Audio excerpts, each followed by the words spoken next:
Si told me to do a video blog this time rather than a written one. Apparently it's called a vlog if you're cool. And I just thought I'd share a couple of thoughts from a study we've been doing in Liverpool. We've been going through Mark's Gospel and we've come to a passage where Jesus is transfigured on the mountain. It's an amazing story where the disciples see the glory of Jesus. They're up on the mountain, 3 of them with him, and there Jesus is transformed before their very eyes. And they see him as he really is, as the Son of God. And this voice booms from heaven, "This is my Son who I love, listen to him." And we're doing a blog series called How to Live in Uncertain Times. And this passage kind of comes in a point in the Gospel where the disciples are facing uncertainty.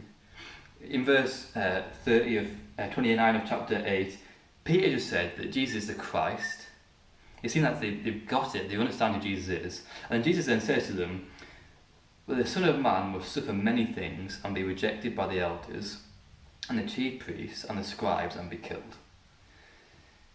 And he tells them, if you want to be a disciple of mine, if anyone would come after me, let him deny himself, take up his cross and follow him. And they're probably asking, what? This isn't what we expected. Is this really worth it? Well, the transfiguration is the reassurance for them that it actually is.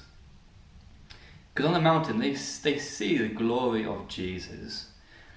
And so the Jesus who promises them in verse 35 of chapter 8, that whoever would save his life will lose it, but whoever loses his life for his sake and the gospel will save him. The one who promises them future glory is the one who is able to give them future glory.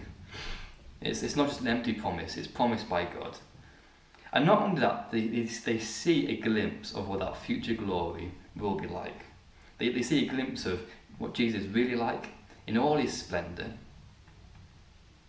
And the reality is that the Christian life is uncertain.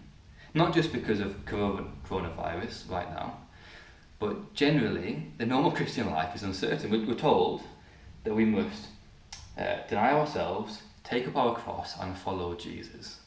And we don't know where that's going to lead us. It's completely uncertain, but there is certainty.